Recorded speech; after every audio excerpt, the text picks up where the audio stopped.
I was going to ask you one final question. Mm-hmm. You may know it before. What advice do you have for any aspiring creators? I was ready for 2 questions. The other one being, what are you reading? What no are you time reading? for that? Yeah, jump in. Okay. There's 4 things that I'm really enjoying right now. Is Bordertown. Okay, I'm loving Eric. Yeah, Eric did an appearance. The Wednesday #1 came out, and I ordered a ton of copies for this event, thinking I've ordered way too much. We sold out of every single copy that night. Wow, which was great. He was thrilled. But I really love Bordertown. Yeah, I've read all the issues. Yeah, I love it. It's such a great book by Vertigo and Eric, and the art in it is fantastic, and it's such a fun story. Exactly. And Eric is a great guy. Marvel's got 2 titles right now that I'm enjoying immensely. I really do enjoy Charles Soule on Daredevil. Daredevil's always been one of my favorite characters anyway, but I really like the series at the moment.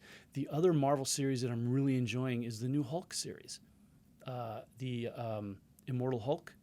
It's very much a cross between the old Bill Bixby Hulk TV show mixed in with Bernie Wrightson Swamp Thing, if you can imagine that. It's not a superhero book. It's very much a horror story. Really? Yeah, it's a horror version of the Hulk, and it's fantastic. The other thing that I'm reading that I'm really liking a lot, because I'm a geek for comic history, is Howard Chaykin's new book. What's Howard? Hey Kids Comics.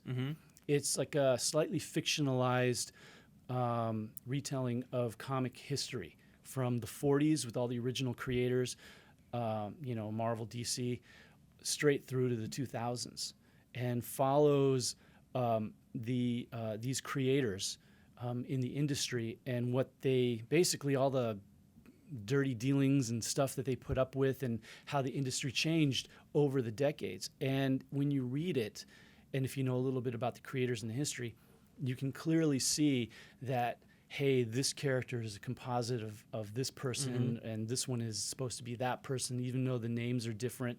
And you get a feel of what really happened in those early days of the industry. But I think, unfortunately for us, it's not a big seller. I don't know about other shops. And I really think it is probably the smartest comic being published right now that people just aren't reading. Wow, I hadn't heard about it until you mentioned it. So it's I'm really gonna check fantastic. Yeah, I'll have to put the first 3 issues aside for you. Yeah, I'd love that. I mean, I'm just a diehard comic fan at my core, so I know I'd love it. Yeah. And okay, I'm ready for your other question now.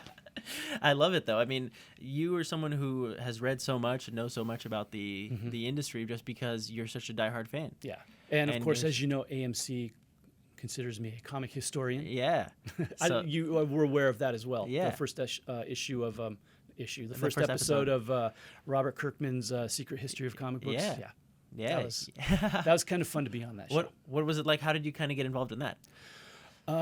They contacted me at not this last one, but the previous year's LA Comic-Con.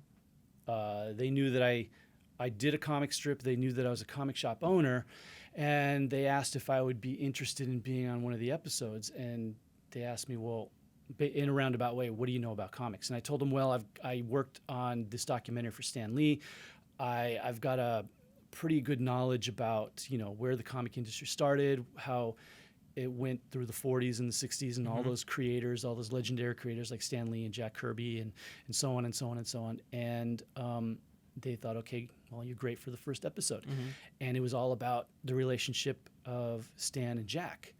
And they had a list of questions, and they basically would ask a question, point a camera at me, and I did what I do, which is just talk endlessly about comics and about Jack Kirby and this and that. So I was there for, I think, about an hour and a half, and I think about 10 or 15 minutes of what I said actually made it. Of course, that's always how it is. The editing, you have to, there's a rule in film that's like you have to take, I think it's like 3x or 4x, whatever you're shooting, you have to do it 4 times over so that only that percentage, that one-time use is going to be in there, and it's going to be cut in a different way, and they're going to splice it this way and do that, but that's the whole process. Yeah, and so they filmed those interviews at the Skybound offices.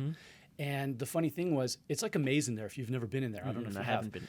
And when I got in there and they led me up to the room, like 2 or 3 floors up where they were doing it, when I was done, they said, "Okay, thanks for coming." And I was like, "Okay, where do I go?" And me trying to be, Mr. Know-It-All, I didn't want to ask anybody. So I saw other people that were walking through a door and downstairs, down the stairway, and I thought, "Oh, okay, well that's the way out." So I start following this group of people down the stairs, down the other floor, down the hall, and then through a door. And I'm like, dumbass me, oh, sorry, can I cuss on this show? Yeah. And stupid me, I open the door and follow them. Little did I know, I'm walking into some big skybound board meeting. and like I walk in the room and realize that, oh, I don't belong here. This is not the way out. But I mean, if I was smart, I would have sat down. I would have sat down and I'd be working for Skybound right now.